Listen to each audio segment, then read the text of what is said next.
ਇਕ ਅਦੁੱਤੀ ਗੁਰੂ ਨਾਨਕ ਦੇਵਾ।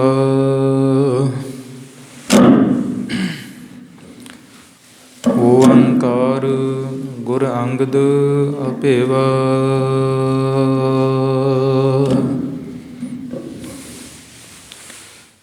ਸਤਿਨਾਮ ਗੁਰ ਅਮਰ ਪਿਆਰੇ।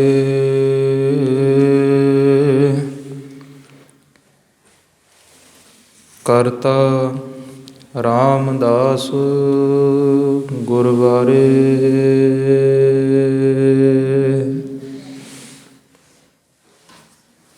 ਪੁਰਖ ਅਰਜਨ ਗੁਣ ਖਾਨੀ। ਨਿਰਭਉ ਹਰਿ ਗੋਬਿੰਦ ਗੁਣ ਦਾਨੀ।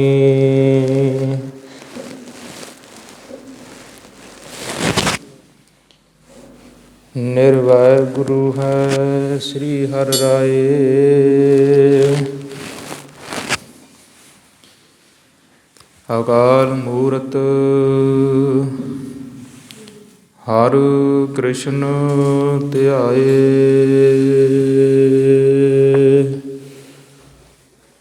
ਅਯੁਨੀ ਤੇਗ ਬਹਾਦਰ ਰਾਈ।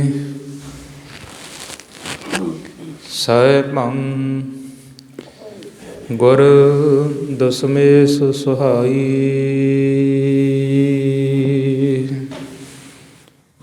ਗੁਰ ਪ੍ਰਸਾਦ ਗ੍ਰੰਥ ਗੁਰ ਗਿਆਨਾ। ਵਾਹਿਗੁਰੂ ਬੰਦਨ ਭਗਵਾਨਾ। ਗੁਰ ਪ੍ਰਸਾਦ ਗ੍ਰੰਥ ਗੁਰ ਗਿਆਨਾ। ਵਾਹਿਗੁਰੂ ਬੰਦਨ ਭਗਵਾਨਾ।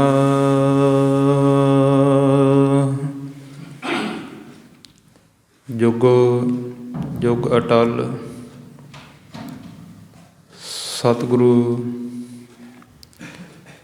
ਧੰਨ ਧੰਨ ਸਾਹਿਬ ਸ੍ਰੀ ਗੁਰੂ ਗ੍ਰੰਥ ਸਾਹਿਬ ਜੀ ਮਹਾਰਾਜ। ਸਤਿਗੁਰੂ ਜੀ ਦੇ ਪਾਵਨ ਚਰਨਾਂ ਦੇ ਅੰਦਰ ਜੁੜ ਬੈਠੇ ਗੁਰੂ ਸਵਾਰੇ ਗੁਰੂ ਖਾਲਸਾ ਸਾਧ ਸੰਗਤ ਜੀਓ, ਬੜ ਭਾਗੇ ਹੋ ਜੋ ਨਿਤਾ ਪ੍ਰਤੀ ਸਾਹਿਬ ਜੀ ਦੇ ਚਰਨਾਂ ਵਿੱਚ ਪੁੱਜ ਕਰਕੇ ਆਪਣੇ ਇਸ ਮਹਾਨ ਮਨੁੱਖੀ ਜੀਵਨ ਨੂੰ ਸਫਲ ਬਣਾ ਰਹੇ ਹੋ। ਹਜ਼ੂਰ ਸੱਚੇ ਪਾਤਸ਼ਾਹ ਜੀਆਂ ਦੀ ਨਿਤਨੇਮ ਬਾਣੀ ਦੇ ਜਾਪ ਹੋਏ ਹਨ। ਸੋ ਜੋ ਲੜੀਵਾਰ ਨੌਵੇਂ ਗੁਰਦੇਵ ਸਤਿਗੁਰੂ ਧੰਨ ਸ੍ਰੀ ਗੁਰੂ ਤੇਗ ਬਹਾਦਰ ਸਾਹਿਬ ਜੀਆਂ ਦੀ ਪਾਵਨ ਰਸਨਾ ਤੋਂ ਉਚਾਰਨ ਕੀਤੇ ਹੋਏ ਸੰਗਤ ਜੀ ਜੋ ਸਲੋਕਾਂ ਦੀ ਕਥਾ ਚੱਲ ਰਹੀ ਹੈ, ਸੋ ਸਮਾਂ ਹੋਇਆ ਹੈ ਉਸ ਪਾਵਨ ਵਿਚਾਰ ਦਾ। ਸੋ ਆਓ ਜਿਤਨੇ ਵੀ ਗੁਰਸਿੱਖ ਸਤਿਗੁਰੂ ਦੇ ਨਿੱਘੇ ਗੋਦ ਅੰਦਰ ਸਵਾਏਮਾਨ ਹੋ, ਸਾਰੇ ਆਪੋ ਆਪਣੀਆਂ ਮਨੋਬਿਰਤੀਆਂ ਨੂੰ ਇਕਾਗਰ ਕਰੀਏ, ਕਿਉਂਕਿ ਸਤਿਗੁਰੂ ਧੰਨ ਸ੍ਰੀ ਗੁਰੂ ਅਰਜਨ ਸਾਹਿਬ ਜੀਆਂ ਦੇ ਸੰਗਤ ਜੀ ਵਚਨ ਨੇ ਸ੍ਰੀ ਸੁਖਮਨੀ ਸਾਹਿਬ ਅੰਦਰ ਕਿ ਜਿਸ ਵੇਲੇ ਉਸ ਅਕਾਲ ਪੁਰਖ ਵਾਹਿਗੁਰੂ ਨੂੰ ਸਿਮਰਨਾ ਹੋਵੇ, ਉਸ ਵੇਲੇ ਸੰਗਤ ਦੀ ਇਕਾਗਰਤਾ ਦੀ ਬੜੀ ਜ਼ਰੂਰਤ ਹੈ। ਮਨ ਨੂੰ ਟਿਕਾਉਣਾ ਬੜਾ ਹੀ ਜ਼ਰੂਰੀ ਹੈ। ਸਤਿਗੁਰੂ ਜੀ ਵਚਨ ਕਰਦੇ ਨੇ ਕਿ ਸਾਵਧਾਨ ਇਕਾਗਰ ਚੀਤ, ਕਿ ਭਾਈ ਜਿਸ ਵੇਲੇ ਉਸ ਅਕਾਲ ਪੁਰਖ ਵਾਹਿਗੁਰੂ ਨੂੰ ਚੀਤ ਦਾ ਭਾਵ ਚੇਤੇ ਕਰਨਾ ਹੋਵੇ ਤਾਂ ਉਸ ਵੇਲੇ ਸੰਗਤ ਜੀ ਬੜਾ ਸਾਵਧਾਨ ਹੋਣਾ ਜ਼ਰੂਰੀ ਹੈ। ਸਾਵਧਾਨ ਤੋਂ ਭਾਵ ਸਿੱਧੇ ਬੈਠਣਾ, ਆਲਸ ਨੂੰ, ਨਿੰਦਰਾ ਨੂੰ ਤਿਆਗਣਾ, ਯਤਨ ਕਰਨਾ ਕਿ ਜਿਹੜਾ ਮਨ ਹੈ ਜਿਵੇਂ ਸਰੀਰ ਸਤਿਗੁਰੂ ਦੇ ਚਰਨਾਂ ਵਿੱਚ ਬੈਠਾ ਹੈ, ਮਨ ਵੀ ਸਤਿਗੁਰੂ ਦੇ ਚਰਨਾਂ ਵਿੱਚ ਜੁੜੇ। ਪਰ ਸੰਗਤ ਜਿਹੜਾ ਸਰੀਰ ਹੈ ਇਹ ਤਾਂ ਅਦ੍ਰਿਸ਼ਟ ਹੈ, ਵੇਖਿਆ ਜਾ ਸਕਦਾ ਹੈ, ਪਰ ਜਿਹੜਾ ਮਨ ਹੈ ਉਹ ਅਦ੍ਰਿਸ਼ਟ ਹੈ, ਉਹ ਵੇਖਣ ਵਿੱਚ ਨਹੀਂ ਆਉਂਦਾ। ਫਿਰ ਸਤਿਗੁਰੂ ਦੇ ਚਰਨਾਂ 'ਚ ਬੇਨਤੀ ਕਰਨੀ ਚਾਹੀਦੀ ਹੈ, ਸੱਚੇ ਪਾਤਸ਼ਾਹ ਜਿਹੜਾ ਇਹ ਮਨ ਹੈ ਇਹ ਬੜਾ ਅਗਿਆਨੀ ਹੈ, ਬੜਾ ਹੀ ਸੰਕਲਪ ਵਿਕਲਪ ਕਰਦਾ ਹੈ। ਕਬਹੂ ਜੀੜਾ ਉਹ ਚੜ੍ਹਤ ਹੈ, ਕਬਹੂ ਜਾਏ ਪਿਆਲੇ, ਲੋਭੀ ਜੀੜਾ ਥਿਰ ਨਾ ਰਹਿਤ ਹੈ, ਚਾਰੇ ਕੁੰਟਾਂ ਪਾਲੇ। ਕਿ ਮਹਾਰਾਜ ਜਿਹੜਾ ਇਹ ਮਨ ਹੈ ਇਹ ਚਾਰੇ ਕੁੰਟਾਂ, ਚਾਰੇ ਦਿਸ਼ਾਵਾਂ ਦੇ ਵਿੱਚ ਦੌੜਦਾ ਫਿਰਦਾ ਹੈ, ਕਦੇ ਛਿਣ ਮਾਤਰ ਵੀ ਨਹੀਂ ਇਕਾਗਰ ਹੁੰਦਾ। ਸਤਿਗੁਰੂ ਜੀ ਕਹਿੰਦੇ ਫਿਰ ਗੁਰਸਿੱਖਾ ਮਹਾਰਾਜ ਦੇ ਚਰਨਾਂ 'ਚ ਬੇਨਤੀ ਕਰ, ਮਨ ਵਸ ਆਵੈ ਨਾਨਕ, ਜੇ ਪੂਰਨ ਕਿਰਪਾ ਹੋਏ।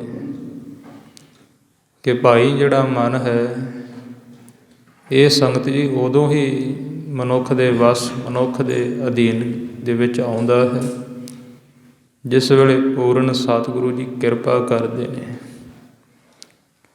ਸੋ ਆਓ ਸਤਿਗੁਰੂ ਦੇ ਚਰਨਾਂ 'ਚ ਬੇਨਤੀ ਕਰੀਏ, ਮਹਾਰਾਜ ਜਿੰਨਾ ਸਮਾਂ ਜਿਵੇਂ ਸਰੀਰ ਆਪ ਜੀਆਂ ਦੇ ਚਰਨਾਂ ਵਿੱਚ ਬੈਠਾ ਹੈ, ਕਿਰਪਾ ਕਰੋ ਇਹ ਮਨ ਨੂੰ ਵੀ ਇਕਾਗਰਤਾ ਬਖਸ਼ੋ, ਇਹ ਵੀ ਆਪ ਦੇ ਚਰਨਾਂ ਦੇ ਨਾਲ ਜੁੜੇ। ਸੋ ਸਾਰੀਆਂ ਸੰਗਤਾਂ ਰਸਨਾ ਨੂੰ ਪਵਿੱਤਰ ਕਰੋ, ਸਭ ਮਿਲ ਕਰਕੇ ਉਚਾਰਨ ਕਰੋ। ਆਖੋ ਜੀ ਸਤਿਨਾਮ ਸ੍ਰੀ ਵਾਹਿਗੁਰੂ ਸਾਹਿਬ ਜੀਓ। ਸਤਿਨਾਮ ਸ੍ਰੀ ਵਾਹਿਗੁਰੂ ਸਾਹਿਬ ਜੀਓ। ਸਭ ਸੁਖ ਦਾਤਾ ਰਾਮ ਹੈ, ਦੂਸਰ ਨਾਹਿਨ ਕੋਇ। ਕਹੋ ਨਾਨਕ ਸੁਨ ਰੇ ਮਨਾ, ਤਿਹ ਸਿਮਰਤ ਗਤ ਹੋਏ। ਵਾਹਿਗੁਰੂ ਜੀ ਕਾ ਖਾਲਸਾ, ਵਾਹਿਗੁਰੂ ਜੀ ਕੀ ਫਤਿਹ।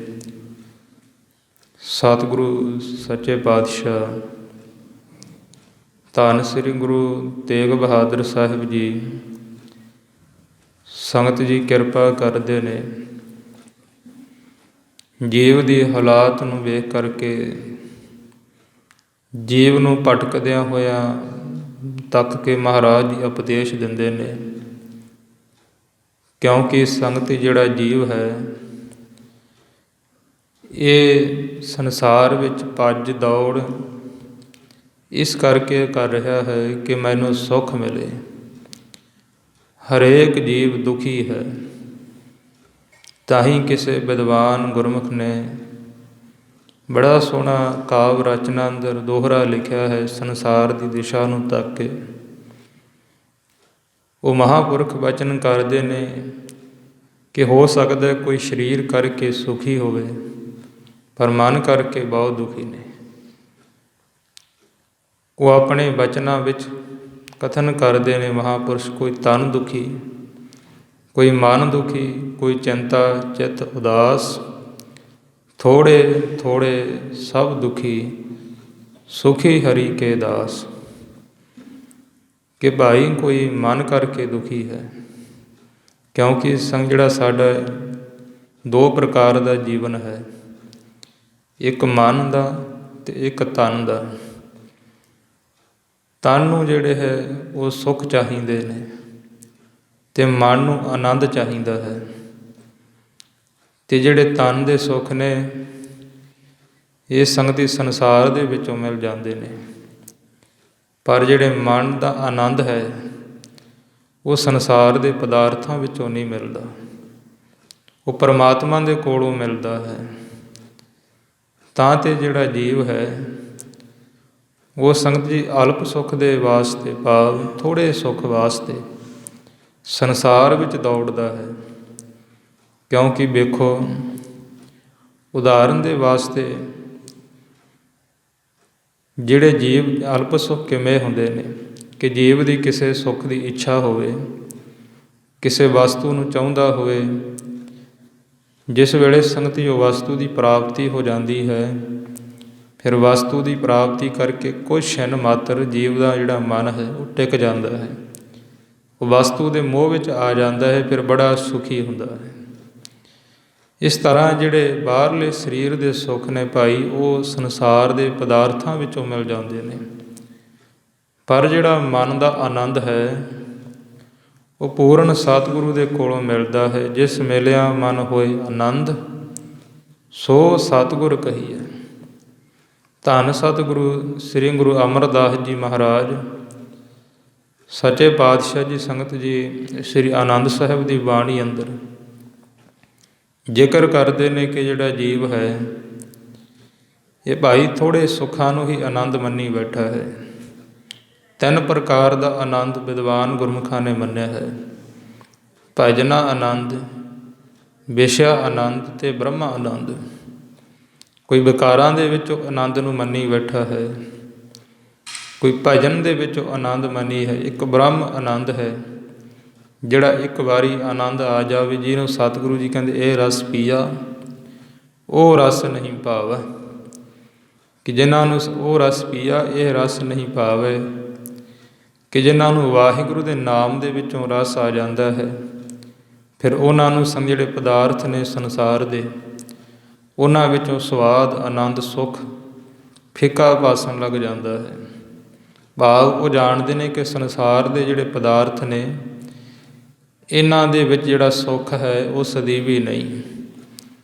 ਕਿਉਂਕਿ ਜੇ ਮਨੁੱਖ ਦਾ ਜਨਮ ਹੋਇਆ ਹੈ ਤਾਂ ਉਹਨੇ ਮਰਨਾ ਵੀ ਹੈ। ਜਿੱਥੇ ਸੋਗ ਹੈ ਉੱਥੇ ਵਿਜੋਗ ਵੀ ਹੈ। ਜਿਵੇਂ ਦਿਨ ਚੜ੍ਹਿਆ ਹੈ, ਸਮਾਂ ਆਵੇਗਾ, ਸੂਰਜ ਛਿਪ ਜਾਵੇਗਾ, ਅੱਗੇ ਰਾਤ ਵੀ ਆਵੇਗੀ। ਇਸ ਪ੍ਰਕਾਰ ਸਤਿਗੁਰੂ ਜੀ ਕਹਿੰਦੇ ਸੁੱਖ ਦੁੱਖ ਦੋਏ ਦਰ ਕੱਪੜੇ, ਪਹਿਰੈ ਜਾਏ ਮਨੁੱਖ। ਕਿ ਸੁੱਖ ਅਤੇ ਦੁੱਖ ਇਹ ਭਾਈ 2 ਪ੍ਰਕਾਰ ਦੇ ਵਸਤਰ ਨੇ। ਜਿਸ ਤਰ੍ਹਾਂ ਸੰਗਤ ਜੀ ਅਸੀਂ ਜੇ ਇੱਕ ਵਸਤਰਾਂ ਨੂੰ ਹੀ ਪਹਿਨ ਲਈਏ ਸਰੀਰ ਦੇ ਉੱਪਰ, ਉਹ ਅਮਲੀਨ ਅਪਵਿੱਤਰ ਹੋਣਗੇ, ਉਹਨਾਂ ਨੂੰ ਸਾਫ਼ ਕਰਨ ਵਾਸਤੇ ਸਾਨੂੰ ਦੂਸਰੇ ਵਸਤਰ ਪਹਿਨਣੇ ਪੈਂਦੇ ਨੇ। ਇਸੇ ਪ੍ਰਕਾਰ ਸਤਿਗੁਰੂ ਜੀ ਕਹਿੰਦੇ ਸੁੱਖ ਅਤੇ ਦੁੱਖ 2 ਤਰ੍ਹਾਂ ਦੇ ਵਸਤਰ ਨੇ। ਸੋ ਸੰਗਤ ਜੀ ਜੇ ਵਿਚਾਰ ਕਰੀਏ, ਜਿਹੜਾ ਸੁੱਖ ਹੈ ਉਹਦੀ ਵੀ ਵਿਸ਼ੇਸ਼ਤਾ ਦੁੱਖ ਦੇ ਕਰਕੇ ਹੀ ਹੈ। ਕਿਉਂਕਿ ਜੇ ਇਕੱਲਾ ਸੁੱਖ ਹੀ ਹੋਵੇ ਫਿਰ ਸੰਗਤ ਜੀ ਦੁੱਖ ਨੂੰ ਕੌਣ ਜਾਣੇ ਕਿ ਦੁੱਖ ਕਿਹੋ ਜਿਹਾ ਹੁੰਦਾ, ਫਿਰ ਸੁੱਖ ਦੀ ਵਿਸ਼ੇਸ਼ਤਾ ਘਟ ਜਾਵੇਗੀ। ਜਿਹੜਾ ਪ੍ਰਕਾਸ਼ ਦੀ ਵਿਸ਼ੇਸ਼ਤਾ ਹਨੇਰੇ ਕਰਕੇ ਹੀ ਹੈ। ਜੇ ਹਨੇਰੇ ਨਾ ਹੋਵੇਗਾ ਤਾਂ ਪ੍ਰਕਾਸ਼ ਨੂੰ ਸੰਗਤ ਜੀ ਕੌਣ ਜਾਣੇਗਾ ਕਿ ਪ੍ਰਕਾਸ਼ ਨਾਮ ਦੀ ਕੀ ਚੀਜ਼ ਹੈ। ਇਸ ਪ੍ਰਕਾਰ ਕੋਈ ਨਾ ਕੋਈ ਕਿਸੇ ਨਾਲ ਸ਼ਬਦ ਦਾ, ਹਰ ਇੱਕ ਸ਼ਬਦ ਦਾ ਵਿਰੋਧੀ ਹੈ। ਜਿਵੇਂ ਸੁੱਖ ਦਾ ਵਿਰੋਧੀ ਦੁੱਖ ਹੈ, ਪਰ ਸੰਗ ਜਿਹੜਾ ਆਨੰਦ ਹੈ ਉਹਦਾ ਕੋਈ ਵਿਰੋਧੀ ਨਹੀਂ। ਆਨੰਦ ਆਨੰਦ ਸਭ ਕੋ ਕਹੈ, ਆਨੰਦ ਗੁਰੂ ਤੇ ਜਾਣਿਆ। ਜਿਹਨੂੰ ਉਹ ਆਨੰਦ ਆ ਗਿਆ, ਫਿਰ ਭਾਵੇਂ ਉਹਨੂੰ ਸੰਗ ਸਰੀਰ ਕਰਕੇ ਕਿੰਨੇ ਵੀ ਦੁੱਖ ਆਉਣ, ਉਹਨੂੰ ਮਹਿਸੂਸ ਹੀ ਨਹੀਂ ਹੁੰਦੇ। ਸਤਿਗੁਰੂ ਸੱਚੇ ਪਾਤਸ਼ਾਹ ਜੀ ਦੇ ਇਤਿਹਾਸ ਦੇ ਅੰਦਰ ਪੜ੍ਹੋ, ਪੰਥ ਪ੍ਰਕਾਸ਼ ਨੂੰ ਪੜ੍ਹੋ, ਗੁਰਸਿੱਖਾਂ ਦਾ ਇਤਿਹਾਸ ਪੜ੍ਹੋ। ਸਤਿਗੁਰੂ ਸੱਚੇ ਪਾਤਸ਼ਾਹ ਜੀ ਦੇ ਸਿਦਕਵਾਨ ਸਿੱਖ, ਜਿਸ ਵੇਲੇ ਸੰਧੀ ਮੀਰ ਮੰਨੂ ਦੀ ਜੇਲ੍ਹ ਵਿੱਚ ਬੀਬੀਆਂ ਬੈਠੀਆਂ ਨੇ, ਕੈਦ ਕੱਟ ਰਹੀਆਂ ਨੇ, ਬੱਚਿਆਂ ਦੇ ਗਲਾਂ ਦੇ ਵਿੱਚ ਬੀਬੀਆਂ ਦੇ ਟੋਟੇ ਕਰਕੇ ਪਾਏ ਜਾ ਰਹੇ ਨੇ, ਕੁਝ ਮਾਤਾਵਾਂ ਦੇ ਗਰਭ ਦੇ ਵਿੱਚ ਬੱਚੇ ਨੇ, ਮੁਗਲਾਂ ਨੇ ਲੱਤਾਂ ਮਾਰ ਮਾਰ ਕੇ ਉਹ ਵੀ ਸ਼ਹੀਦ ਕਰ ਦਿੱਤੇ। ਪਰ ਜਿਸ ਵੇਲੇ ਬੀਬੀਆਂ ਸੰਗਤ ਜੀ ਰਾਤ ਨੂੰ ਜੇਕਰ ਅੰਮ੍ਰਿਤ ਵੇਲੇ ਉੱਠਦੀਆਂ ਨੇ, ਉੱਠ ਕੇ ਸਿਮਰਨ ਕਰਕੇ ਅਰਦਾਸ ਦੇ ਵਿੱਚ ਇਹੀ ਕਹਿੰਦੀਆਂ ਨੇ, ਸਤਿਗੁਰੂ ਹੇ ਕਲੰਗੀਆਂ ਵਾਲੇ ਮਹਾਰਾਜ, ਆਪ ਦੀ ਕਿਰਪਾ ਦੇ ਨਾਲ ਰਾਤਰੀ 4 ਪਹਿਰ ਆਨੰਦ ਤੇ ਸੁੱਖ ਨਾਲ ਬਤੀਤ ਹੋਈ ਹੈ। ਦਿਵਸ ਆਏ ਨੇ ਆਨੰਦ ਬਤਾਉਣੇ। ਭਾਵ ਕਿ ਸੰਗਤ ਜੀ ਸਿਮਰਨ ਦੇ ਵਿੱਚੋਂ ਇੰਨਾ ਆਨੰਦ ਕਿ ਜੇਕਰ ਉਹਨਾਂ ਨੂੰ ਸਰੀਰ ਕਰਕੇ ਦੁੱਖ ਆਉਂਦਾ ਹੀ ਹੈ, ਪਰ ਫਿਰ ਵੀ ਉਹ ਜਾਣਦੀ ਨੇ, ਉਹ ਕਹਿੰਦੇ ਨੇ ਸਾਡੇ ਸਰੀਰ ਦੇ ਭਾਈ ਧਰਮ ਨੇ, ਉਹਨਾਂ ਦੀ ਆਤਮਾ ਸੰਗਤ ਜੀ ਅਸੰਗ ਹੋ ਜਾਂਦੀ ਹੈ, ਸਰੀਰ ਤੋਂ ਵੱਖਰੀ ਹੋ ਜਾਂਦੀ ਹੈ। ਇਸ ਪ੍ਰਕਾਰ ਸਤਿਗੁਰੂ ਮਹਾਰਾਜ ਜੀ ਕਹਿੰਦੇ ਭਾਈ ਜਿਹੜਾ ਜੀਵ ਹੈ ਇਹ ਅਗਿਆਨ ਕਰਕੇ ਇਹ ਥੋੜ੍ਹੇ ਅਲਪ ਸੁੱਖਾਂ ਦੇ ਪਿੱਛੇ ਦੌੜਦਾ ਹੈ। ਮਹਾਰਾਜ ਜੀ ਕਹਿੰਦੇ ਸਭ ਸੁੱਖ ਦਾਤਾ ਰਾਮ ਹੈ, ਦੂਸਰ ਨਾਹੀ ਕੋਈ। ਪਰ ਹੁਣ ਸੰਗਤ ਜੀ ਉਹਨਾਂ ਸੁੱਖਾਂ ਨੂੰ ਪ੍ਰਾਪਤ ਕਰਨ ਵਾਸਤੇ ਜੀਵ ਕਿੰਨਾ ਕੋਲ ਜਾਂਦਾ ਹੈ? ਭਿਖਾਰੀਆਂ ਦੇ ਕੋਲ, ਜਿਹੜੇ ਆਪ ਮੰਗਤੇ ਨੇ। ਜਿਹਦੇ ਕੋਲ ਸੰਗਤ ਜੀ ਕੁਝ ਆਪ ਨਾ ਹੋਵੇ, ਕਿਸੇ ਨੂੰ ਕੀ ਦੇ ਸਕਦਾ ਹੈ? ਹੁਣ ਵੇਖੀਏ ਸੰਸਾਰ ਵਿੱਚ ਕਿੰਨੇ ਹੀ ਦਾਤੇ ਬਣੇ ਬੈਠੇ ਨੇ। ਇੱਥੋਂ ਤੱਕ ਹੁਣ ਤੇ ਨਿਊਜ਼ ਪੇਪਰਾਂ 'ਤੇ, ਅਖਬਾਰਾਂ 'ਤੇ, ਟੀਵੀਆਂ ਦੇ ਉੱਪਰ ਐਡ ਵੀ ਆਉਂਦੀ ਹੈ ਕਿ ਫਲਾਣੇ ਬਾਬਾ ਜੀ ਫਲਾਣੇ ਦੁੱਖ ਦੀ ਨਿਵਰਤੀ ਕਰਦੇ ਨੇ। ਭਾਵ ਇਹਨੇ ਦਾਤੇ ਬਣ ਕੇ ਬੈਠ ਗਏ। ਮਹਾਰਾਜ ਜੀ ਕਹਿੰਦੇ ਦਿੱਤਾ ਦਾਤਾ ਏਕ ਹੈ, ਸਭ ਕੋ ਦੇਵਨਹਾਰ। ਪਰ ਦਾਤਾ ਤਾਂ ਇੱਕ ਹੈ, ਸਾਰਿਆਂ ਨੂੰ ਦੇਣ ਵਾਲਾ। ਜਗਤ ਭਿਖਾਰੀ ਫਿਰਤ ਹੈ, ਸਭ ਕੋ ਦਾਤਾ ਰਾਮ। ਕਿ ਸਾਰਾ ਜਗਤ ਭਿਖਾਰੀਆਂ ਦੀ ਨਿਆਈ ਹੈ। ਪਰ ਇੰਨਾ ਹੋ ਸਕਦਾ ਸਮਝੀ, ਕੋਈ ਛੋਟਾ ਭਿਖਾਰੀ, ਕੋਈ ਵੱਡਾ ਭਿਖਾਰੀ, ਕੋਈ ਸਤਿਗੁਰਾਂ ਤੋਂ ਕੁਝ ਮੰਗਦਾ ਹੈ, ਕੋਈ ਕੁਝ ਮੰਗਦਾ ਹੈ। ਇਹ ਸਾਰੀ ਇਸ ਮਾਲਕ ਦੇ ਦਰ ਦੇ ਭਿਖਾਰੀ ਨੇ। ਸਤਿਗੁਰੂ ਜੀ ਕਹਿੰਦੇ ਰਹੋ ਵਿਚਾਰ ਸੰਗਤ ਜੀ ਕਿ ਜਿਹੜਾ ਜੀਵ ਹੈ ਇਹ ਸੁੱਖ ਦੀ ਭਾਲ ਦੇ ਵਿੱਚ, ਸੁੱਖ ਦੇ ਵਾਸਤੇ ਭਟਕ ਰਿਹਾ ਹੈ। ਪਰ ਮਹਾਰਾਜ ਜੀ ਕਹਿੰਦੇ ਇਹਨੇ ਸੁੱਖ ਨੂੰ ਤਿਆਗ ਦਿੱਤਾ, ਦੁੱਖ ਦੇ ਵਾਸਤੇ ਦੌੜਦਾ ਦੁੱਖਾਂ ਪਿੱਛੇ ਹੈ, ਭਾਲਦਾ ਸੁੱਖਾਂ ਨੂੰ ਹੈ। ਮਹਾਰਾਜ ਜੀ ਕਹਿੰਦੇ ਸਭ ਸੁੱਖ ਦਾਤਾ ਰਾਮ ਹੈ। ਇਹ ਪਿਆਰਿਆ, ਜੇਕਰ ਤੂੰ ਸੁੱਖ ਚਾਹੁੰਦਾ ਹੈ ਤਾਂ ਸਾਰੇ ਸੁੱਖਾਂ ਦਾ ਜਿਹੜਾ ਦਾਤਾ ਭਾਵ ਸੁੱਖ ਨੂੰ ਦੇਣ ਵਾਲਾ ਦਾਤਾ ਰਾਮ ਵਾਹਿਗੁਰੂ ਪਰਮੇਸ਼ਰ ਹੈ। ਦੂਸਰ ਨਾਹੇ ਕੋਏ, ਦੂਸਰਾ ਕੋਈ ਹੈ ਹੀ ਨਹੀਂ ਜਿਹੜਾ ਸੁੱਖ ਦੇ ਦੇਵੇ। ਸਾਰੇ ਦੁਖੀ ਨੇ, ਕੋਈ ਮਨ ਦੁਖੀ, ਕੋਈ ਤਨ ਦੁਖੀ, ਕੋਈ ਚਿੰਤਾ ਚਿਤ ਉਦਾਸ, ਥੋੜ੍ਹੇ ਥੋੜ੍ਹੇ ਸਭ ਦੁਖੀ, ਸੁਖੀ ਹਰੀ ਕੇ ਦਾਸ। ਤਾਂ ਤੇ ਭਾਈ ਮਹਾਰਾਜ ਜੀ ਕਹਿੰਦੇ ਅੰਤਰ ਚਿੰਤਾ ਨੈਣੀ ਸੁਖੀ, ਦੁਖੀ ਮੂਲ ਨਾ ਉਤਰੈ ਭੁੱਖ, ਨਾਨਕ ਸੱਚੇ ਨਾਮ ਬਿਨ। ਸਤਿਗੁਰੂ ਜੀ ਕਹਿੰਦੇ ਵਾਹਿਗੁਰੂ ਦੇ ਨਾਮ ਤੋਂ ਬਿਨਾਂ ਭਾਈ ਸਾਰੇ ਦੁੱਖ ਰੂਪ ਹੀ ਨੇ। ਸੁੱਖ ਨਿਧਾਨ ਪ੍ਰਭ ਏਕ ਹੈ, ਅਬਨਾਸੀ ਸੁਣਿਆ। ਕਿ ਸੁੱਖਾਂ ਦਾ ਨਿਧਾਨ ਭਾਵ ਸੁੱਖਾਂ ਦਾ ਖਜ਼ਾਨਾ ਇੱਕ ਵਾਹਿਗੁਰੂ ਦਾ ਨਾਮ ਹੈ, ਅਬਨਾਸੀ, ਜਿਹੜਾ ਕਦੇ ਨਾਸ ਨਹੀਂ ਹੁੰਦਾ। ਅਬਨਾਸੀ ਸੁਣਿਆ, ਮਹਾਰਾਜ ਜੀ ਕਹਿੰਦੇ ਅਸੀਂ ਉਹਨੂੰ ਸੁਣਿਆ ਹੈ। ਤਾਂ ਤੇ ਸਤਿਗੁਰੂ ਕਹਿੰਦੇ ਜੇਕਰ ਜੀਵ ਸੁੱਖ ਚਾਹੁੰਦਾ ਹੈ ਤਾਂ ਸਤਿਗੁਰੂ ਦੇ ਨਾਲ ਜੁੜ ਜਾ, ਤੈਨੂੰ ਸਰੀਰਕ ਸੁੱਖ ਵੀ ਪ੍ਰਾਪਤ ਹੋਣਗੇ। ਸੱਚੇ ਪਾਤਸ਼ਾਹ ਜੀ ਕਹਿੰਦੇ ਸਾਰੀਆਂ ਦਾਤਾਂ ਵੀ ਪ੍ਰਾਪਤ ਹੋਣਗੀਆਂ। ਕਿਉਂਕਿ ਧੰਨ ਸਤਿਗੁਰੂ ਸ੍ਰੀ ਗੁਰੂ ਅਰਜਨ ਸਾਹਿਬ ਜੀ ਸੰਗਤ ਜੀ ਧਨਾਸਰੀ ਰਾਗ ਵਿੱਚ ਬਚਨ ਕਰਦੇ ਨੇ, ਇੱਛਾ ਪੂਰਕ ਸਰਬ ਸੁਖ ਦਾਤਾ ਹਰ, ਜਾ ਕੈ ਬਸ ਹੈ ਕਾਮ ਧਿਨ। ਕਿ ਹਰੀ ਵਾਹਿਗੁਰੂ ਦੇ ਕੋਲ ਆ ਕੇ ਜਿਹੜੀ ਤੂੰ ਇੱਛਾ ਰੱਖੇਗਾ, ਗੁਰਮੁਖਾ ਤੇਰੀ ਉਹ ਇੱਛਾ ਸਤਿਗੁਰੂ ਪੂਰੀ ਕਰਨਗੇ। ਕਿਉਂਕਿ ਸਤਿਗੁਰੂ ਦਾ ਬਿਰਧ ਹੈ, ਚਾਰ ਪਦਾਰਥ ਜੇ ਕੋ ਮੰਗੈ, ਸਾਧ ਜਨਾ ਕੀ ਸੇਵਾ ਲਾਗੈ। ਸਤਿਗੁਰਾਂ ਦੇ ਕੋਲ ਚਾਰੇ ਪਦਾਰਥ ਬਖਸ਼ਦੇ ਨੇ, ਵਰਤਦੇ ਨੇ। ਚਾਰ ਪਦਾਰਥ ਕਿਹੜੇ? ਧਰਮ, ਅਰਥ, ਕਾਮ ਤੇ ਮੋਖ। ਇਹ ਚਾਰੇ ਪਦਾਰਥਾਂ ਦੀ ਮਹਾਰਾਜ ਦੇ ਕੋਲ ਆ ਕੇ ਦਾਤ ਪ੍ਰਾਪਤ ਹੁੰਦੀ ਹੈ। ਸੋ ਤਾਂ ਤੇ ਭਾਈ ਜੇਕਰ ਜੀਵ ਮਹਾਰਾਜ ਜੀ ਧੰਨ ਗੁਰੂ ਤੇਗ ਬਹਾਦਰ ਸਾਹਿਬ ਜੀ ਕਹਿੰਦੇ ਜਿਉ ਸੁਖ ਕੋ ਚਾਹੈ ਸਦਾ ਸ਼ਰਨ ਰਾਮ ਕੀ ਲਹਿ। ਕਿ ਜੀਵ ਜੇਕਰ ਤੂੰ ਸਦੀਵੀ ਸੁੱਖ, ਜਿਹੜਾ ਆਨੰਦ ਨੂੰ ਤੂੰ ਬਾਹਰ ਭਟਕਦਾ ਫਿਰਦਾ ਭਾਲਦਾ ਹੈ, ਉਹ ਆਨੰਦ ਤੈਨੂੰ ਸਤਿਗੁਰੂ ਦੀ ਸ਼ਰਨ ਵਿੱਚੋਂ ਪ੍ਰਾਪਤ ਹੋਵੇਗਾ। ਭਾਈ ਪਰਮੇਸ਼ਰ ਦੇ ਕੋਲ ਆ ਜਾ। ਪਰਮੇਸ਼ਰ ਤੋਂ ਬਿਨਾਂ ਦੂਸਰਾ ਤੈਨੂੰ ਕੋਈ ਸੁੱਖ ਨਹੀਂ ਦੇ ਸਕਦਾ। ਅੱਗੇ ਸਤਿਗੁਰੂ ਸਾਹਿਬ ਜੀ ਬਖਸ਼ਿਸ਼ ਕਰਦੇ ਨੇ, ਕਹੋ ਨਾਨਕ ਸੁਨ ਰੇ ਮਨਾ, ਤਿਹ ਸਿਮਰਤ ਗਤ ਹੋਏ।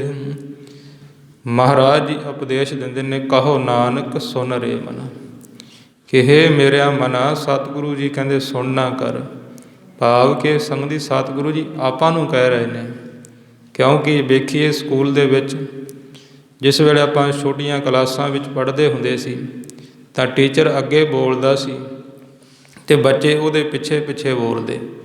ਭਾਵ ਟੀਚਰ ਅਤੇ ਸੰਗਤ ਜੀ ਪਹਿਲਾਂ ਹੀ ਪੜ੍ਹਿਆ ਹੈ, ਉਹ ਬੱਚਿਆਂ ਨੂੰ ਪਿੱਛੇ ਬੁਲਾ ਰਿਹਾ ਹੈ ਕਿ ਬੱਚਿਓ ਇੱਦਾਂ ਬੋਲੋ, ਇੱਦਾਂ ਸ਼ਬਦ ਨੂੰ ਰਿਪੀਟ ਕਰੋ। ਇਸ ਪ੍ਰਕਾਰ ਹੀ ਸਤਿਗੁਰੂ ਸਾਡੇ ਟੀਚਰ ਨੇ। ਗੁਰੂ ਦਾ ਅਰਥ ਹੁੰਦਾ ਹੈ ਕਿ ਸਿੱਖਿਆ ਦੇਣ ਵਾਲਾ। ਗੁਰੂ ਦੇ ਅਰਥ ਭਾਵੇਂ ਭਾਈ ਕਾਹਨ ਸਿੰਘ ਜੀ ਨਾਭਾ ਜੀਆਂ ਨੇ ਮਹਾਨ ਕੋਸ਼ ਗ੍ਰੰਥ ਅੰਦਰ ਬਹੁਤ ਕੀਤੇ ਨੇ ਕਿ ਸਿੱਖਿਆ ਦੇਣ ਵਾਲਾ ਮੇਨ ਗੁਰੂ ਦਾ ਅਰਥ ਹੈ। ਸੋ ਸਤਿਗੁਰੂ ਜੀ ਸਾਨੂੰ ਸੰਗਤ ਜੀ ਬੱਚਿਆਂ ਦੀ ਨਿਆਈ, ਕਿਉਂਕਿ ਸਤਿਗੁਰੂ ਸਾਡੇ ਮਾਤਾ ਪਿਤਾ ਨੇ। ਹਰ ਜੀ ਮਾਤਾ ਹਰ ਜੀ ਪਿਤਾ ਹਮ ਹਰ ਕੇ ਬਾਰਿਕ। ਸਤਿਗੁਰੂ ਜੀ ਕਹਿੰਦੇ ਕਹੋ ਨਾਨਕ ਸੁਨ ਰੇ ਮਨਾ, ਕਿ ਗੁਰਸਿੱਖਾ ਆਪਣੇ ਮਨ ਨੂੰ ਕਹੇ, ਤਿਹ ਸਿਮਰਤ ਗਤ ਹੋਏ, ਕਿ ਜਿਸ ਵੇਲੇ ਤੂੰ ਭਾਈ ਵਾਹਿਗੁਰੂ ਨੂੰ ਸਿਮਰਤ ਭਾਵ ਸਿਮਰੇਗਾ ਫਿਰ ਤੇਰੀ ਗਤ ਹੋਵੇਗੀ, ਫਿਰ ਤੈਨੂੰ ਮੁਕਤੀ ਮਿਲੇਗੀ। ਨਹੀਂ ਤੈਨੂੰ ਵਾਹਿਗੁਰੂ ਦੇ ਨਾਮ ਤੋਂ ਬਿਨਾਂ ਕੋਈ ਮੁਕਤੀ ਨਹੀਂ ਮਿਲੇਗੀ। ਭਾਵੇਂ ਸੰਸਾਰ ਅੰਦਰ ਫੋਕਟ ਜਿੰਨੇ ਮਰਜ਼ੀ ਸਾਧਨ ਕਰ ਲੈ, ਸਾਰੇ ਦੁੱਖ ਰੂਪ ਨੇ। ਜੇਕਰ ਤੂੰ ਪਰਮ ਗਤੀ ਦੀ ਪ੍ਰਾਪਤੀ ਚਾਹੁੰਦਾ ਹੈ ਤਾਂ ਵਾਹਿਗੁਰੂ ਦੇ ਨਾਮ ਨੂੰ ਸਿਮਰਨਾ ਕਰ। ਅੱਗੇ ਗੁਰੂ ਸਾਹਿਬ ਜੀ ਉਪਦੇਸ਼ ਬਖਸ਼ਦੇ ਨੇ, ਜਿਹ ਸਿਮਰਤ ਗਤ ਪਾਈਐ ਤਿਹ ਭਜ ਰੇ ਤੈ ਮੀਤ। ਸਤਿਗੁਰੂ ਜੀ ਕਹਿੰਦੇ ਭਾਈ ਜਿਹੜੇ ਵਾਹਿਗੁਰੂ ਨੂੰ ਸਿਮਰ ਕਰਕੇ ਮੁਕਤੀ ਪਾ ਲਈ ਦੀ ਹੈ, ਗਤ ਤੋਂ ਭਾਵ ਮੁਕਤੀ, ਕਿ ਜਿਹੜੇ ਪਰਮਾਤਮਾ ਨੂੰ ਸਿਮਰ ਕੇ ਮੁਕਤੀ ਦੀ ਦਾਤ ਪ੍ਰਾਪਤ ਹੁੰਦੀ ਹੈ, ਤਿਹ ਭਜ ਰੇ ਤੈ ਮੀਤ। ਮੀਤ ਤੋਂ ਭਾਵ ਹੈ ਮਿੱਤਰ, ਕਿ ਹੇ ਮਨ ਰੂਪੀ ਮਿੱਤਰ, ਹੇ ਗੁਰਸਿੱਖਾ ਤੂੰ ਵੀ ਉਸ ਅਕਾਲ ਪੁਰਖ ਵਾਹਿਗੁਰੂ ਨੂੰ ਭਜ ਭਾਵ ਸਿਮਰਨਾ ਕਰ। ਉਸ ਅਕਾਲ ਪੁਰਖ ਵਾਹਿਗੁਰੂ ਦੇ ਨਾਮ ਨੂੰ ਚੇਤੇ ਕਰ। ਅੱਗੇ ਸਤਿਗੁਰੂ ਸਾਹਿਬ ਜੀ ਬਖਸ਼ਿਸ਼ ਕਰਦੇ ਨੇ, ਕਹੋ ਨਾਨਕ ਸੁਨ ਰੇ ਮਨਾ, ਔਧ ਘਟਤ ਹੈ ਨੀਤ। ਮਹਾਰਾਜ ਜੀ ਕਹਿੰਦੇ ਕਿ ਹੇ ਮਨਾ ਸੁਣਨਾ ਕਰ। ਅਸੀਂ ਤੈਨੂੰ ਤਾਂ ਵਾਰ-ਵਾਰ ਕਹਿ ਰਹੇ ਹਾਂ ਕਿ ਕਿਉਂ ਵਾਹਿਗੁਰੂ ਨੂੰ ਸਿਮਰ। ਔਧ ਘਟਤ ਹੈ ਨੀਤ। ਔਧ ਨਾਮ ਹੈ ਸਿੰਧੀ ਆਜੂ ਦਾ, ਕਿ ਭਾਈ ਤੇਰੀ ਉਮਰ ਹੈ ਜਿਹੜੀ ਉਹ ਘਟਤ ਨਾਮ ਘਟਦੀ ਜਾ ਰਹੀ ਹੈ। ਨੀਤ ਨਿਤਾ ਪ੍ਰਤੀ, ਜੋ ਦਿਨ ਆਵੇ ਸੋ ਦਿਨ ਜਾਹੀ, ਕਰਨਾ ਕੂਚ ਰਹਿਣ ਥਿਰ ਨਾਹੀ। ਮਹਾਰਾਜ ਜੀ ਕਹਿੰਦੇ ਭਾਈ ਭਲਿਆ ਜਿਹੜਾ ਦਿਨ ਆ ਗਿਆ, ਭਾਵ ਇੱਕ ਸਕਿੰਟ ਵੀ ਜੇ ਲੰਘਿਆ ਉਹ ਵੀ ਤੇਰੀ ਉਮਰ ਦੇ ਵਿੱਚੋਂ ਘਟ ਗਿਆ। ਪਰ ਸੰਗਤ ਜਿਹੜਾ ਜੀਵ ਹੈ ਉਹ ਇੰਨਾ ਅਗਿਆਨੀ ਹੈ ਕਿ ਕਈ ਵਾਰੀ ਆਪਾਂ ਵੇਖਣ ਵਿੱਚ ਆਉਂਦਾ ਕਿ ਕਈ ਲੋਕ ਜਿਹੜੇ ਗੁਰਮੁਖ ਨੇ ਉਹ ਤਾਂ ਭਾਵੇਂ ਸੰਸਾਰ ਦੀਆਂ ਰਸਮਾਂ ਨਹੀਂ ਕਰਦੇ ਜਿਹੜੀਆਂ ਗੁਰੂ ਨੂੰ ਨਹੀਂ ਪਾਉਂਦੀਆਂ, ਪਰ ਕਈ ਲੋਕ ਵੇਖੋ ਆਪਣੇ ਜਨਮ ਦਿਨ ਮਨਾਉਂਦੇ ਨੇ। ਫਿਰ ਜਨਮ ਦਿਨ ਵੀ ਬੜੇ ਖੁਸ਼ੀ ਨਾਲ ਮਨਾਉਂਦੇ ਨੇ, ਬੜੇ ਨੱਚੇ ਟੱਪਾ ਹੋਰ ਸ਼ੋਰ ਸ਼ਰਾਬਾ ਇਤਿਆਦਿ ਕਰਦੇ ਨੇ ਕਿ ਅੱਜ ਮੇਰਾ ਜਨਮ ਦਿਨ ਹੈ। ਖਾਣ ਵਾਲੀਆਂ ਜਿਹੜੀਆਂ ਵਸਤੂਆਂ ਉਹਨਾਂ ਨੂੰ ਰੋਲਦੇ ਨੇ। ਸੋ ਭਾਈ ਉਹ ਇੰਨੇ ਅਗਿਆਨੀ ਹੁੰਦੇ ਨੇ। ਮਹਾਰਾਜ ਜੀ ਤੇ ਇੱਥੇ ਕਹਿ ਰਹੇ ਨੇ ਔਧ ਘਟਤ ਹੈ ਨੀਤ, ਨਿਤਾ ਪ੍ਰਤੀ ਉਮਰ ਘਟਦੀ ਹੈ। ਪਰ ਉਹ ਸੰਗਤ ਜੀ ਵੇਖੋ ਇੰਨੇ ਅਗਿਆਨੀ ਨੇ ਕਿ 1 ਸਾਲ ਉਮਰ ਘਟਦੀ ਹੈ, ਫਿਰ ਖੁਸ਼ੀ ਮਨਾਉਂਦੇ ਨੇ ਕਿ ਅਸੀਂ ਇੰਨੇ ਸਾਲ ਦੇ ਹੋ ਗਏ। ਤਾਂ ਹੀ ਦੇ ਭਗਤ ਕਬੀਰ ਸਾਹਿਬ ਜੀ ਕਹਿੰਦੇ, ਕਬੀਰ ਜਨਨੀ ਜਾਨ ਸੁਤ ਵੱਡਾ ਹੋਤ ਹੈ, ਇਤਨਾ ਕੋ ਨਾ ਜਾਣੈ ਜੇ ਦਿਨ ਦਿਨ ਔਧ ਘਟਤ ਹੈ। ਕਿ ਬੱਚੇ ਦੀ ਮਾਤਾ ਕਹਿੰਦੀ ਹੈ ਕਿ ਮੇਰਾ ਬੱਚਾ 25 ਸਾਲਾਂ ਦਾ ਹੋ ਗਿਆ, ਮੇਰਾ ਬੱਚਾ 30 ਸਾਲਾਂ ਦਾ ਹੋ ਗਿਆ, 15 ਸਾਲਾਂ ਦਾ ਹੋ ਗਿਆ। ਭਗਤ ਜੀ ਕਹਿੰਦੇ ਮਾਤਾ ਭੋਲੀਏ ਤੈਨੂੰ ਕੀ ਪਤਾ ਹੈ ਕਿ ਤੇਰਾ ਬੱਚਾ 20 ਸਾਲ ਆਪਣੀ ਆਜੂ ਦੇ ਵਿੱਚੋਂ ਉਹਦੀ ਉਮਰ ਘਟ ਗਈ, ਇਹਦਾ ਘਟਿਆ ਹੈ ਵਧਿਆ ਨਹੀਂ। ਤਾਂ ਤੇ ਸੰਗਤ ਜੀ ਕਹਿਣ ਤੋਂ ਭਾਵ ਕਿ ਇਹ ਹੈ ਗੁਰਸਿੱਖਾ ਨਾਨਕ ਹਾਲੇ ਸੁਭਦਾਸ ਸਾਸਨੈ ਵੱਢਣ ਕਟਣ ਤਿਲਸਾਰ। ਕਿ ਭਾਈ ਜਿਹੜੇ ਵਾਹਿਗੁਰੂ ਨੇ ਤੈਨੂੰ ਸਵਾਸ ਬਖਸ਼ੇ ਹੈ ਇਹ ਬੜੇ ਕੀਮਤੀ ਬੇਸ਼ਮਾਲ ਦੁਰਲੱਭ ਨੇ। ਇੱਕ ਇੱਕ ਸਵਾਸ ਜਿਹੜੇ ਤੈਨੂੰ ਵਾਹਿਗੁਰੂ ਨੇ ਬਖਸ਼ੇ, ਜੇਕਰ ਤੂੰ ਚਾਹੇ ਕਿ ਮੈਂ ਮੁੱਲ ਲੈ ਲਵਾਂ, ਇਹ ਮੁੱਲ ਨਹੀਂ ਮਿਲਣ ਵਾਲੇ। ਜਿਹਦੇ ਵਾਹਿਗੁਰੂ ਦੇ ਉਹ ਦਿੱਤੇ ਹੋਏ ਸਵਾਸ ਪੂਰੇ ਹੋ ਗਏ, ਤੈਨੂੰ ਉਹਦੀ ਸਤਿਗੁਰਾਂ ਕੋਲ ਜਾਣਾ ਪਵੇਗਾ। ਇਹ ਗੱਲ ਵੱਖਰੀ ਹੈ, ਭਾਵੇਂ ਤੂੰ ਉਹਦੇ ਪੁੰਨ ਕਰ ਰਿਹਾ, ਭਾਵੇਂ ਪਾਪ। ਇਹ ਪ੍ਰਕਿਰਤੀ ਦਾ ਨਿਯਮ ਹੈ। ਭਾਵੇਂ ਸੰਤ ਜੀਵ ਅਗਿਆਨੀ ਅਤੇ ਭਾਵੇਂ ਪੁੰਨੀ ਹੋਵੇ, ਭਾਵੇਂ ਕਿਹੋ ਜਿਹਾ ਹੀ ਹੋਵੇ, ਪਰ ਜਿਸ ਵੇਲੇ ਉਹਦੇ ਸਵਾਸ ਖਤਮ ਹੋ ਗਏ, ਉਹਨੂੰ ਜਾਣਾ ਹੀ ਪੈਂਦਾ ਹੈ। ਤਾਂ ਤੇ ਕਬੀਰ ਸਾਹਿਬ ਜੀ ਕਹਿੰਦੇ, ਕਬੀਰ ਮਾਨਸ ਜਨਮ ਦੁਲੰਭ ਹੈ, ਹੋਏ ਨਾ 12 ਬਾਰ, ਜਿਉ ਬਨ ਫਲ ਪਾ ਕੇ ਪੋਏ ਗਿਰੈ, ਬਹੁ ਨਾ ਲਾਗੈ ਡਾਰ। ਕਿਹੇ ਪਿਆਰਿਆ, ਭਗਤ ਕਬੀਰ ਸਾਹਿਬ ਜੀ ਸੰਗਤ ਸਮਝਾਉਣ ਵਾਸਤੇ, ਜੀਵਨ ਜਾਚ ਸਿਖਾਉਣ ਵਾਸਤੇ ਬੜੀ ਸੋਹਣੀ ਉਦਾਹਰਨ ਦੇ ਕੇ ਜੀਵ ਦੀ ਝੋਲੀ ਵਿੱਚ ਉਪਦੇਸ਼ ਪਾਉਂਦੇ ਨੇ। ਭਗਤ ਕਬੀਰ ਸਾਹਿਬ ਜੀ ਕਹਿੰਦੇ, ਕਬੀਰ ਮਾਨਸ ਜਨਮ ਦੁਲੰਭ ਹੈ। ਦੁਲੰਭ ਤੋਂ ਭਾਵ ਬੜਾ ਅਮੋਲਕ। ਹੋਏ ਨਾ 12 ਬਾਰ, ਭਗਤ ਜੀ ਕਹਿੰਦੇ ਵਾਰ ਵਾਰ ਪ੍ਰਾਪਤ ਹੋਣ ਵਾਲਾ ਨਹੀਂ। ਤਾਂ ਹੀ ਸਤਿਗੁਰੂ ਜੀ ਕਹਿੰਦੇ, ਇਸ ਪੌੜੀ 'ਤੇ ਜੋ ਨਰ ਚੂਕਾ, ਸੋ ਆਏ ਜਾਏ ਦੁੱਖ ਪਾਏਂਦਾ। ਕਿ ਭਾਈ ਮਨੁੱਖਾ ਜਨਮ ਇੱਕ ਪੌੜੀ ਦੀ ਨਿਆਈ ਹੈ। ਜਿਵੇਂ ਸੰਗਤ ਜੇ ਵੇਖੀਏ, ਬਾਹਰ ਜਿਹੜੀ ਪੌੜੀ ਹੈ, ਉਹਦੇ ਕੋਈ ਸਿਰੇ ਵਾਲੇ ਡੰਡੇ 'ਤੇ ਚੜ੍ਹ ਜਾਵੇ ਅਤੇ ਉੱਥੋਂ ਡਿੱਗ ਪਵੇ, ਦੁਬਾਰੇ ਫੇਰ ਉਹਨੇ ਹੀ ਡੰਡਿਆਂ ਦਾ ਸਫ਼ਰ ਕਰਕੇ ਉੱਪਰ ਜਾਣਾ ਪਵੇਗਾ। ਇਸ ਪ੍ਰਕਾਰ ਭਾਈ ਹੋ ਸਕਦਾ ਹੈ ਉਹ ਤਾਂ ਆਪਣੀ ਮਿਹਨਤ ਦੇ ਨਾਲ, ਆਪਣੇ ਬਲ ਦੇ ਨਾਲ ਉਹ ਡੰਡੇ 'ਤੇ ਪਹੁੰਚ ਜਾਵੇ ਅਖੀਰ ਵਾਲੇ 'ਤੇ। ਪਰ ਜਿਹੜਾ ਮਨੁੱਖਾ ਜਨਮ ਹੈ, ਸਤਿਗੁਰੂ ਜੀ ਕਹਿੰਦੇ, ਕਈ ਜਨਮ ਪੈ ਕੀਟ ਪਤੰਗਾ, ਕਈ ਜਨਮ ਗਜ ਮੀਨ ਕੁਰੰਗਾ। ਕਿਤੇ ਤੂੰ ਮੱਛੀਆਂ ਬਣ ਗਿਆ, ਕਦੇ ਕੁਝ ਬਣ ਗਿਆ। ਸਤਿਗੁਰੂ ਜੀ ਜਾ ਕੇ ਅਖੀਰ 'ਤੇ ਸਮਾਪਤੀ ਕਰਦੇ ਉਪਦੇਸ਼ ਦਿੰਦੇ ਨੇ, ਮਿਲ ਜਗਦੀਸ਼ ਮਿਲਣ ਕੀ ਵਰੀਆ। ਕਿ ਜਗਦੀਸ਼ ਭਾਵ ਜਿਹੜਾ ਜਗਤ ਦਾ ਮਾਲਕ ਹੈ, ਉਹਨੂੰ ਮਿਲਣ ਦੀ ਮਨੁੱਖਾ ਇਹ ਤੇਰੇ ਕੋਲ ਵਾਰੀ ਹੈ। ਭਗਤ ਕਬੀਰ ਜੀ ਕਹਿੰਦੇ, ਕਬੀਰ ਮਾਨਸ ਜਨਮ ਦੁਲੰਭ ਹੈ, ਹੋਏ ਨਾ 12 ਬਾਰ, ਜਿਉ ਬਨ ਫਲ ਪਾ ਕੇ ਭੋਏ ਗਿਰੈ, ਬਹੁ ਨਾ ਲਾਗੈ ਡਾਰ। ਭਗਤ ਜੀ ਕਹਿੰਦੇ, ਜਿਵੇਂ ਬਨ ਤੋਂ ਭਾਵ ਜੰਗਲ ਦੇ ਜਿਹੜੇ ਬ੍ਰਿਸ਼ ਹੁੰਦੇ ਨੇ, ਫਲਦਾਇਕ, ਜਿਨ੍ਹਾਂ ਨੂੰ ਸੰਗਤ ਫਲ ਲੱਗਦਾ ਹੈ। ਜਿਵੇਂ ਵੇਖੀਏ, ਜਿਹੜਾ ਕਿਰਿਆ ਵੇ ਫਲ ਜਿਹੜਾ ਪੱਕ ਜਾਵੇ, ਉਹ ਸੰਗਤ ਇੱਕ ਵਾਰ ਜਿਸ ਵੇਲੇ ਪੇੜ ਦੇ ਨਾਲੋਂ ਗਿਰ ਕੇ ਧਰਤੀ 'ਤੇ ਡਿੱਗ ਜਾਂਦਾ ਹੈ, ਮੁੜ ਕੇ ਜਾ ਕੇ ਉਹ ਟਾਹਣੀ ਦੇ ਨਾਲ ਨਹੀਂ ਲੱਗਦਾ। ਇਸੇ ਪ੍ਰਕਾਰ ਸਤਿਗੁਰੂ ਜੀ ਕਹਿੰਦੇ, ਜਿਹੜਾ ਮਨੁੱਖਾ ਤੇਰਾ ਜੀਵਨ ਹੈ, ਇਹ ਵੀ ਫਲੇ ਵੇ ਪੱਕੇ ਵੇ ਫਲ ਦੀ ਨਿਆਈ ਹੈ।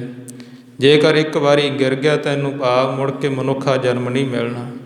ਸੋ ਤੈਨੂੰ ਚਾਹੀਦਾ ਹੈ, ਮਹਾਰਾਜ ਜੀ ਕਹਿੰਦੇ, ਆਇਆ ਸਫਲ ਤਾਹੂ ਕੋ ਗਣੀਐ, ਜਾਸ ਰਸਨ ਨਾਮ ਹਰ ਭਣੀਐ। ਕਿ ਭਾਈ ਸੰਸਾਰ 'ਤੇ ਆਉਣਾ ਉਹਨਾਂ ਦਾ ਹੀ ਸਫਲ ਹੈ, ਜਿਹੜੇ ਸੰਗਤ ਜੀ ਰਸਨਾ ਦੇ ਨਾਲ, ਇੱਕ ਇੱਕ ਸਵਾਸ ਦੇ ਨਾਲ ਵਾਹਿਗੁਰੂ ਵਾਹਿਗੁਰੂ ਨਾਲ ਜਪ ਕਰਕੇ ਬਤਾਉਂਦੇ ਨੇ।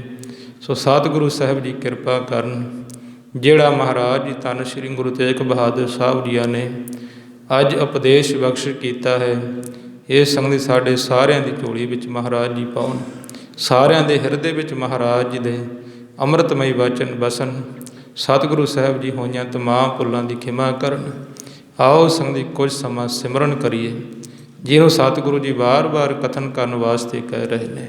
ਜਿਹ ਸਿਮਰਤ ਗਤ ਪਾਈਐ, ਤਿਹ ਭਜ ਰੇ ਤੈ ਮੀਤ, ਕਹੋ ਨਾਨਕ ਸੁਨ ਰੇ ਮਨਾ, ਔਧ ਘਟਤ ਹੈ ਨੀਤ।